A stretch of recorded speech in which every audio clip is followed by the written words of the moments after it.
កុំភ្លេចការវាយឆ្មក់នៃជីវិតនេះគ្រប់គ្រាន់ហើយសម្រាប់ខ្ញុំយើងទាំងពីរនាក់មិនព្រមលះបង់ចោលឡើយគ្រាន់តែលេងល្បែងមួយប៉ុណ្ណោះតើមានបញ្ហាអ្វីធំដុំអំពី3ថ្ងៃក្រោយមកឪពុកនឹងបរបាញ់នៅជុំវិញគ្រែ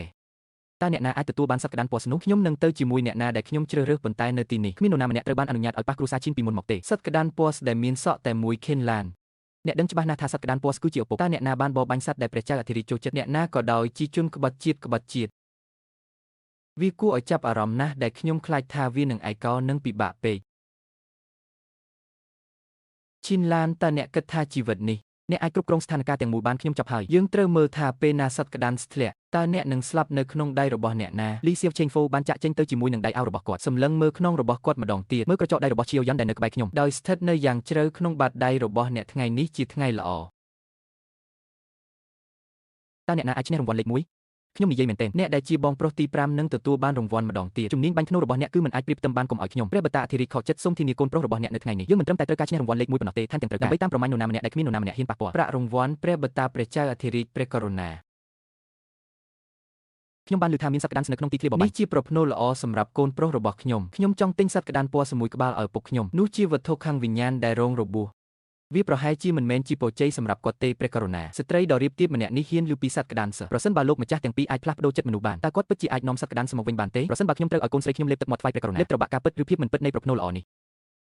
អូសូម្បីតែក្មេងស្រីគ្រូសាឈីនក៏ដឹងរឿងនេះដែរខ្លះត្រឹមត្រូវ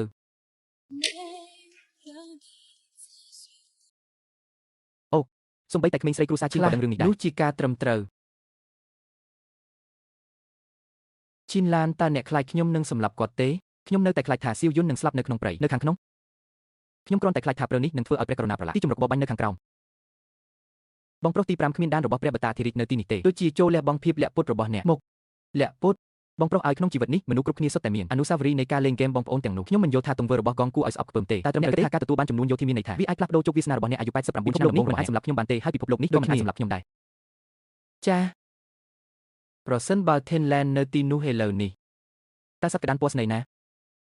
អ្នកកំពុងប្រើគាត់ជានុយមែនទេគាត់មិនមែនជានុយទេគាត់គឺជាមនុស្សម្នាក់ក្នុងជីវិតនេះអធិតែមួយគត់បងប្រុសទីមើលថាគាត់ចង់ឲ្យអ្នកធ្វើអ្វីសង្គ្រោះគាត់ឬអ្នកចង់សម្លាប់គាត់ដោយដៃរបស់អ្នកផ្ទាល់តើអ្នកនៅទីនេះដើម្បីបញ្ចប់ជីវិតនេះមែនទេ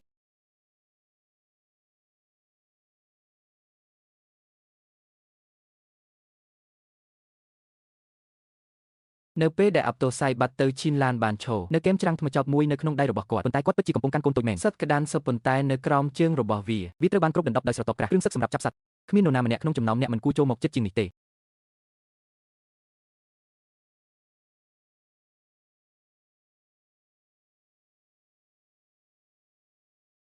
ិនអើកុំរើអី60ឆ្នាំនោះវាពោលបងប្រុសកុំប្រញាប់អីល្បែងអុកនេះពួកគេមិនទាន់ដល់កម្រិតនៃសេចក្តីវិនិច្ឆ័យនៅឡើយទេឈីនឡានអ្នកមិនចង់លេងល្បែងទេបៃលូនៅក្បែរអ្នកឥឡូវនេះមិនអាចយកឈ្នះគាត់បានទេដៃរបស់អ្នកបន្តទៅទៀតចូលយើងបន្តវត្តនៃបំណុលកម្មរយៈពេល90បានចំណេះហើយសៀវឆេងអ្នកនៅតែមិនយល់អ្ន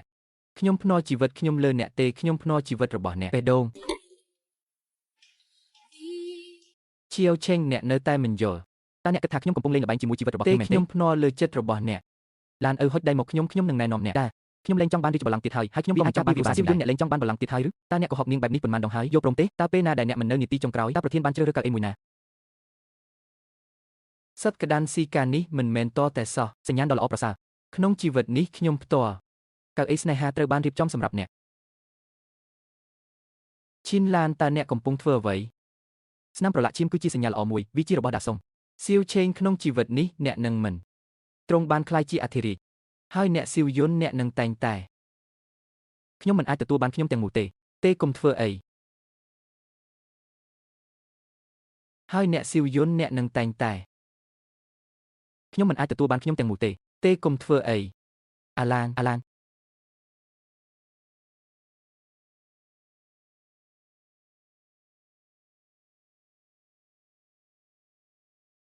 ឈួតហើយ